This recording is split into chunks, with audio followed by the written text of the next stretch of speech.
Jajagatu jopue, jajagatu jopue, jandarurata jopite mawe jala, jandarurata jopite mawe jala, jala. Jajagatu jopue, jajagatu jopue, jandarurata jopite mawe jala. O legado, acredito, que deixou a Cúpula dos Povos está mais vinculado ao encontro dos militantes e das militantes que, ao meu ver, voltarão para casa com um impacto sobre um pouco mais de conhecimento do país que a gente vive e do continente que a gente vive, porque também tinham organizações e pessoas da América Latina mais representada, mas pessoas da Europa também, algumas inclusive vinculadas a movimentos organizados, tal como o Ataque, no caso mais específico ali da América Latina, estava a Cuenca Amazônica também. Isso possibilitou um encontro de gerações e de povos. Isso acredito que é o que mais impressionou e marcou, porque no caso, se a gente pensar a população indígena,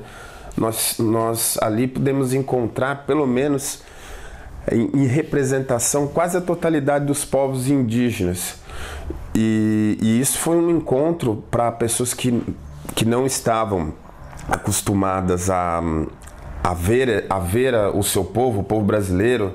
ali presente. Foi um grande impacto. Nós que participamos organizadamente aqui com a população indígena Guarani,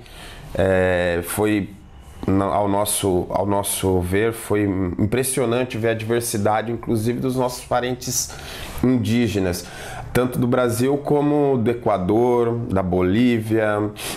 do México, da Argentina. Estavam os Guaranis da Misiones, tinham os parentes do Uruguai também organizados lá. Então essa diversidade somada à participação, acredito, da Via Campesina, que era a que tinha mais força em número e também em capacidade organizativa, foi o diferencial. E aí um destaque que foi para a população indígena, isso em diversas conversas, foi também a organização das mulheres, com a Marcha Mundial das Mulheres e a forma como que elas organizavam para ir às ruas,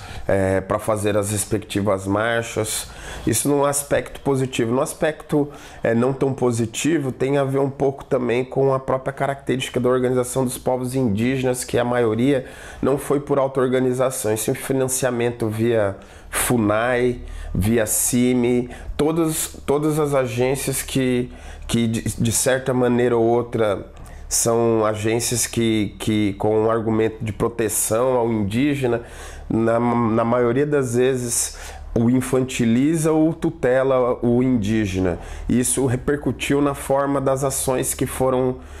tomadas ali. Por exemplo, os indígenas deliberaram fazer a ocupação do BNDES e essas entidades o tempo inteiro costuraram para que essa ocupação não acontecesse.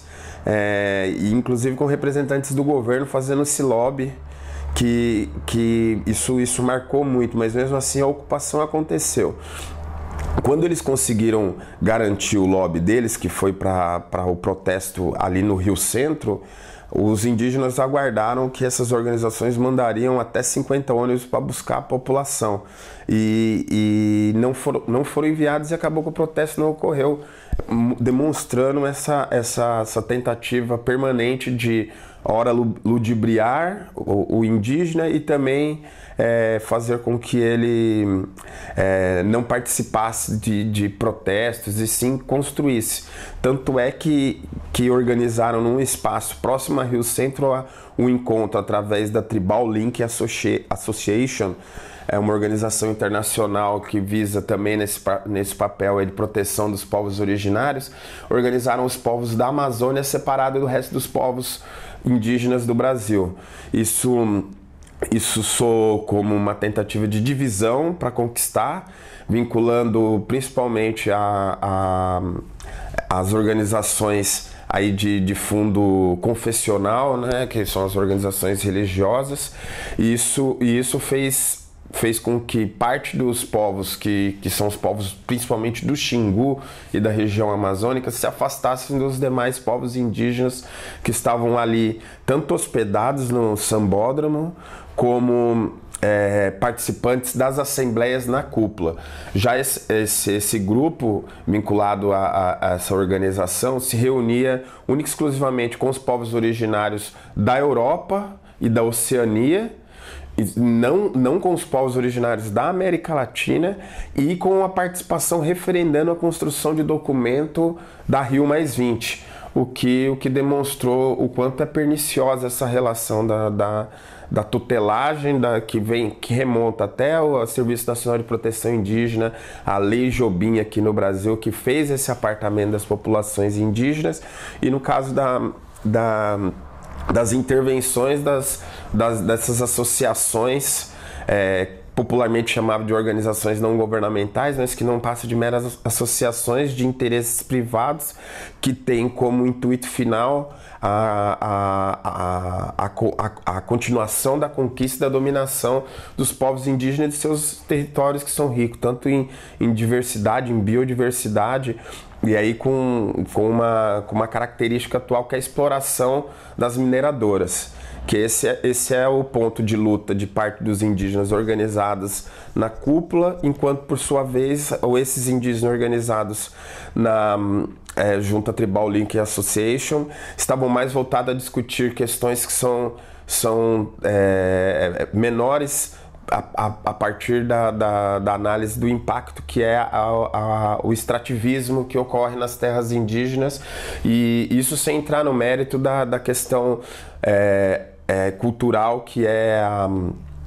o permanente assédio ao modo de vida indígena no que trata a sua religião, a sua forma de organização ancestral e de valores e costumes que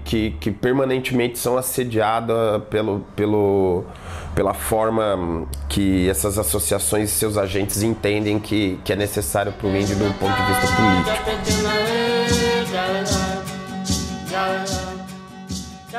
Algumas lideranças que eu tive a oportunidade de conversar, como o Marcos Terena, a Cacique Eunice, o Luiz da Arpinsul, fizeram esse balanço. Não sei se foi a partir da própria participação deles enquanto representantes do seu povo que eles perceberam essa movimentação, mas a própria necessidade da população no modo geral. Vamos referencializar aqui, para além das lideranças, ou seja, as suas bases, eu conversei, poucas vezes foi manifestada essa percepção. E quando foi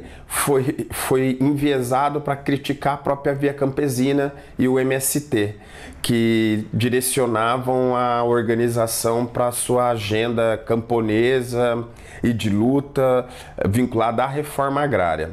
Então, quando eu ouvi as análises das lideranças, eles aparentemente tinham clareza do quanto foi prejudicial a intervenção, tanto governamental, porque a Cúpula dos Povos ela ocorre há mais de 10 anos. E a primeira vez que ela está vinculada diretamente ao governo e com um apoio para uma participação concomitante ao que foi a Rio+20, que discutiu as questões aí vinculado principalmente as questões indígenas, foi discutido separadamente da Cúpula dos Povos. Então, ao meu ver, um balanço assim é que a percepção para o total das bases indígenas assim não ficou tão clara, mas uma parte significativa das lideranças mostraram esse descontentamento, e tanto que a sua presença levou e essa interpretação levou com que elas fizessem atos que não fossem o que estava planejado. Agora, um ponto aí, um saldo a ser computado, é que independentemente era grande a quantidade de indígenas conversando com eles mesmos, e que no nosso acampamento lá no Sambódromo, conversas mais demoradas ao longo da noite, através ali de confraternizações que se resumiam a dançar, a fumar o pitanguá,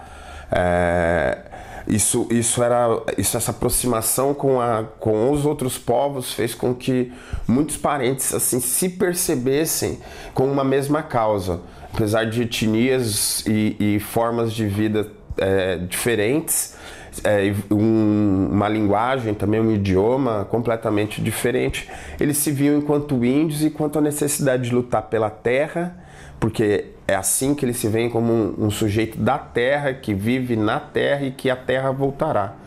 Então isso é um aspecto que eu ressalto como a parte que mais importará, acredito mesmo, que ao voltarem para suas aldeias, ao voltarem